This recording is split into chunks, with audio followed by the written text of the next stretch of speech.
بسم اللہ الرحمن الرحیم۔ السلام علیکم، میں ہوں شہجی اللہ فراست۔ آپ دیکھ رہے ہیں نیشنل اور انٹرنیشنل نیوز پر مشتمل 4 ٹی وی کا خصوصی خبرنامہ دنیا بھر سے، یعنی خبریں آپ کی نظر سے۔ سب سے پہلے ہیڈ لائنز۔ یونائیٹڈ نیشنز کے انسانی حقوق ادارے میں ایرانی کریک ڈاؤن پر خصوصی اجلاس بلانے کی کوششیں، تہران نے کیا اعتراض۔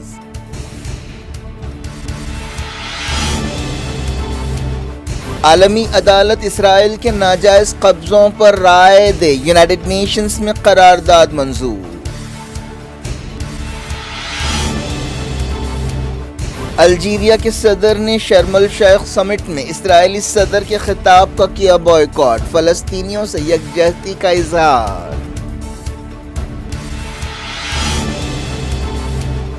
خیرسون میں یوکرینی فوج اور عوام کا جشن، امریکہ اور برطانیہ نے کہا رشیا کی بڑی ناکامی ہے۔ بحرین پارلیمنٹ کو چننے کے لیے ووٹ ڈالے گئے، اپوزیشن نے کیا بائیکاٹ، کئی جگہ مظاہرے۔ بائیڈن کی ڈیموکریٹک پارٹی نے ایریزونا سیٹ جیت لی، سینٹ پر کنٹرول حاصل ہو سکتا ہے۔ تلنگانہ میں ہر جگہ کنول کھلے گا، وزیر اعظم مودی کا دعویٰ، کہا ایک نہیں تمام خاندانوں کا بھلا ہونا چاہیے۔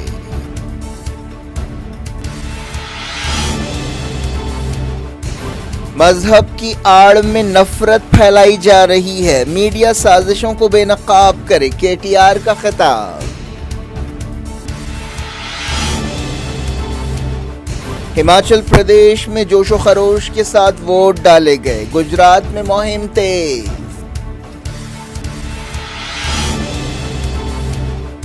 کیا پاکستان 92 کا جادو دہرائے گا؟ T20 ورلڈ کپ فائنل میں اتوار کو ہوگا انگلینڈ سے مقابلہ۔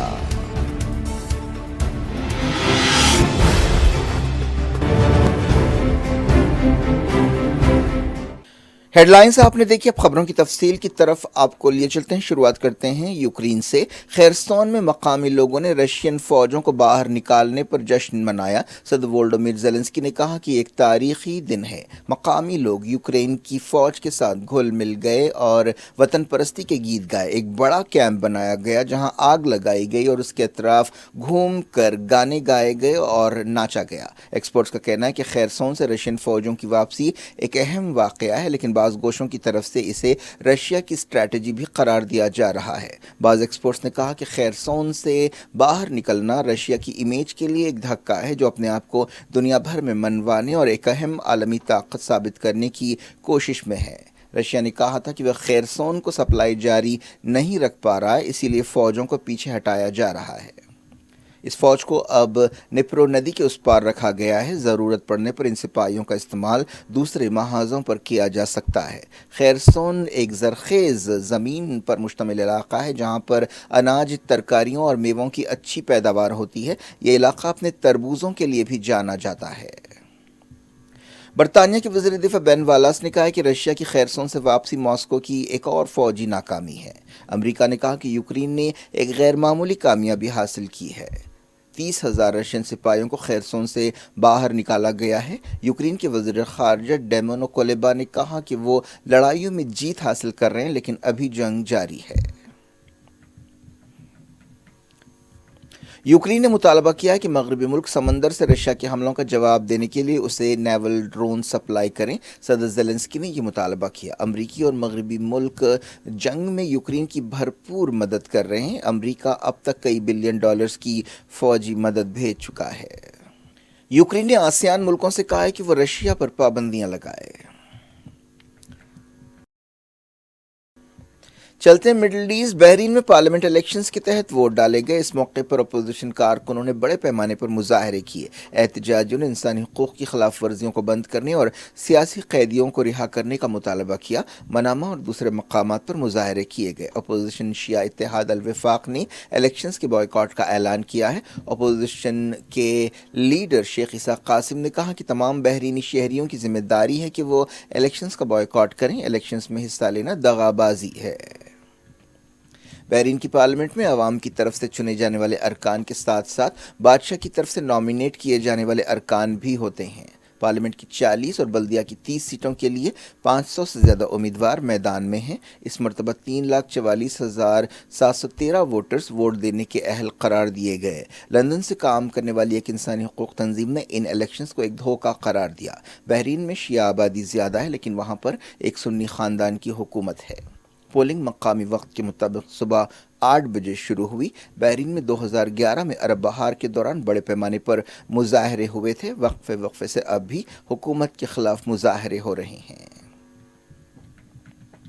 برطانیہ اور فرانس نے ایران میں احتجاجیوں کے خلاف کریک ڈاؤن کی مذمت کی ہے۔ برطانیہ نے الزام لگایا کہ ایران برطانیہ سے کام کرنے والے جرنلسٹوں کو دھمکیاں دے رہا ہے۔ دونوں ملکوں کے وزیروں نے الزام لگایا کہ ایران مڈل ایسٹ میں استحکام بگاڑنے کی سرگرمیاں انجام دے رہا ہے اور ہتھیار پہنچا رہا ہے۔ ایران میں 16 ستمبر کو پولیس حراست میں مہسا امینی کی موت کے بعد سے مسلسل مظاہرے ہو رہے ہیں۔ پیرس میں برطانیہ کے وزیر خارجہ جیمز کلیورلی اور فرانس کی وزیر خارجہ کیتھرین کولونا نے رشیا کو ڈرونز دینے کے لیے بھی ایران کی مذمت کی۔ ان ڈرونز کا استعمال یوکرین کے انرجی انفراسٹرکچر اور سویلین ٹارگٹس کو نشانہ بنانے کے لیے کیا جا رہا ہے۔ برطانیہ کے وزیر نے کہا کہ انہوں نے ایرانی سفارتکار کو طلب کرتے ہوئے جرنلسٹوں کو دھمکیاں دینے پر احتجاج کیا ہے۔ ایران نے امریکہ اور مغربی ملکوں پر الزام لگایا کہ وہ جھوٹا بیانیہ پھیلا رہے ہیں۔ جوڈیشری چیف نے کہا کہ ایران مغربی ملکوں اور خاص طور پر امریکہ کو جھوٹے بیانیے کے ذریعے لوگوں کو گمراہ کر رہا ہے۔ ڈپٹی چیف جوڈیشری کاظم غریب آبادی نے نیو یارک دورے کے موقع پر یہ بات کہی۔ وہ UN جنرل اسمبلی سے متعلق میٹنگز میں حصہ لے رہے ہیں۔ غریب آبادی نے مغربی ملکوں کے انسانی حقوق ریکارڈ پر بھی تنقید کی اور ان پر دوغلے پن کا الزام لگایا۔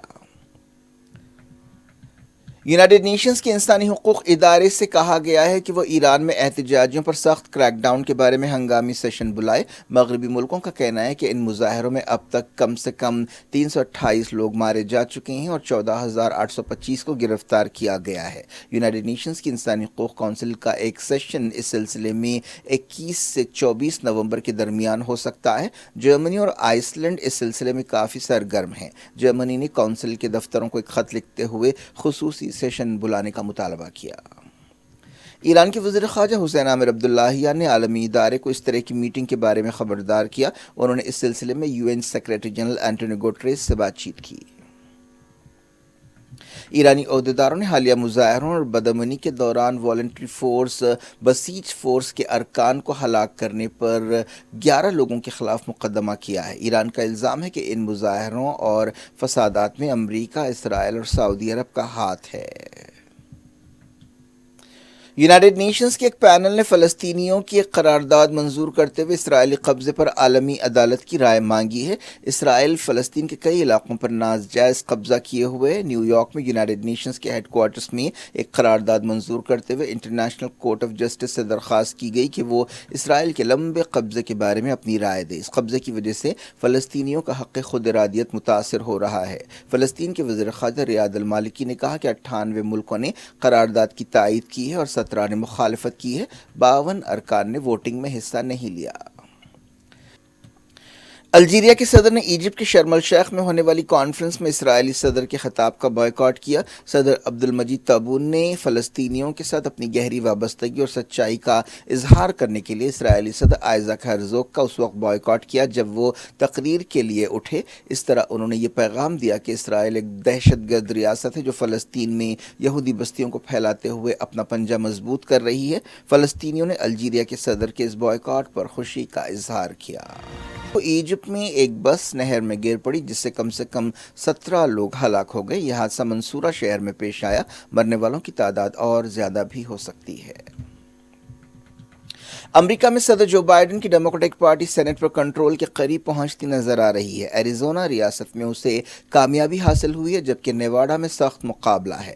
ڈیموکریٹک پارٹی نے میڈ ٹرم الیکشنز میں امیدوں سے بڑھ کر مظاہرہ کیا ہے۔ ایریزونا سینیٹر مارک کیلی کی کامیابی پر ڈیموکریٹک کیمپ میں جشن کا ماحول ہے۔ اب تمام نظریں پڑوسی ریاست نیواڈا پر لگی ہوئی ہیں جہاں خبروں کے مطابق ڈیموکریٹس کو معمولی لیڈ حاصل ہو رہی ہے۔ صدر بائیڈن نے اب تک کے نتیجوں پر اطمینان کا اظہار کیا ہے۔